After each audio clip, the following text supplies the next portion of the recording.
SC ST కేసులో మధ్యంతర bail కోసం సుప్రీంకోర్టును ఆశ్రయించిన వైసీపీ నేత సజ్జల భార్గవరెడ్డికి చుక్కెదురైంది. తనపై నమోదైన ఎస్సీ ఎస్టీ కేసులో మధ్యంతర బెయిల్ ఇవ్వాలని భార్గవరెడ్డి సుప్రీంలో పిటిషన్ దాఖలు చేశారు. భార్గవ్ వాద్యంపై justice Pankaj Mittal, justice SVN భట్టితో కూడిన ధర్మాసనం విచారణ చేపట్టింది. తన తరపున వాదించేందుకు సీనియర్ న్యాయవాదులు అందుబాటులో లేకపోవడంతో కేసు వాయిదా వేయాలని సజ్జల భార్గవ్ తరపు న్యాయవాది కోరారు. దీనికి స్పందించిన సర్వోన్నత న్యాయస్థానం ఎస్సీ ఎస్టీ కేసు అయినందున ట్రయల్ కోర్టుకే వెళ్లాల్సి ఉంటుందని ధర్మాసనం సూచించింది. సుప్రీంకోర్టులో విచారణ కుదరదు అని తేల్చి చెప్పింది. సీనియర్ న్యాయవాది వాదనల కోసం పిటిషన్ విచారణను వచ్చే వారానికి వాయిదా వేసింది.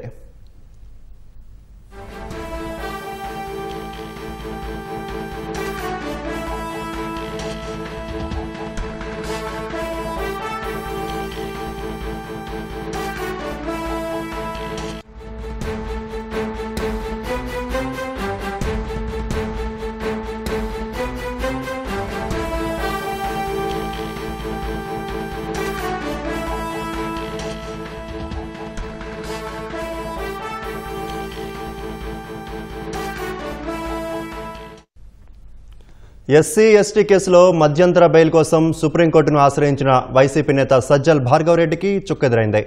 తనపై నమోదైన ఎస్సీ ఎస్టీ కేసులో మధ్యంతర బెయిల్ ఇవ్వాలని భార్గవరెడ్డి సుప్రీంకోర్టులో పిటిషన్ దాఖలు చేశారు. భార్గవ్ వాద్యంపై justice Pankaj Mittal, justice SVN భట్టితో కూడిన ధర్మాసనం విచారణ చేపట్టింది. తన తరపున వాదించేందుకు సీనియర్ న్యాయవాదులు అందుబాటులో లేకపోవడంతో కేసు వాయిదా వేయాలని సజ్జల భార్గవ్ తరపు న్యాయవాది కోరారు. దీనికి స్పందించిన సర్వోన్నత న్యాయస్థానం ఎస్సీ ఎస్టీ కేసు అయినందున ట్రయల్ కోర్టుకే వెళ్లాల్సి ఉంటుందని ధర్మాసనం సూచించింది. సుప్రీంకోర్టులో విచారణ కుదరదని తేల్చి చెప్పింది. సీనియర్ న్యాయవాది వాదనల కోసం పిటిషన్ విచారణను వచ్చే వారానికి వాయిదా వేసింది.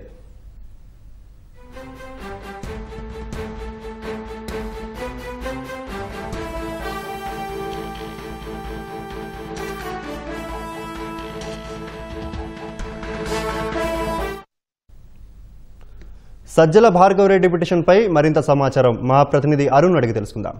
అరుణ్, సజ్జల భార్గవరెడ్డి పిటిషన్పై సుప్రీంకోర్టు ఎలా స్పందించింది?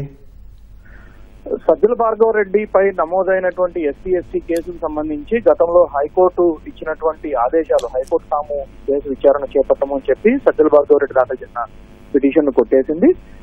దాన్ని సవాల్ చేస్తూ సజ్జల భార్గవరెడ్డి సుప్రీంకోర్టును ఆశ్రయించారు. అయితే ఈ రోజు సుప్రీంకోర్టులో జరిగిన విచారణ సందర్భంగా సజ్జల భార్గవరెడ్డి తరపు సీనియర్ న్యాయవాదులు రాకపోవడం, మరో కేసులు బిజీగా ఉండటంతో వాయిదా కోరారు. అయితే పిటిషన్ పై విచారణ చేపట్టినటువంటి ధర్మాసనం ఈ కేసు ఎస్సీ ఎస్టీకి సంబంధించినటువంటి వ్యవహారము, దీంట్లో ప్రస్తుతం ఉన్నటువంటి పరిస్థితుల్లో సుప్రీంకోర్టు జోక్యం చేసుకోవడం కుదరదు అనేటువంటి అభిప్రాయాన్ని వెళ్లగక్కింది.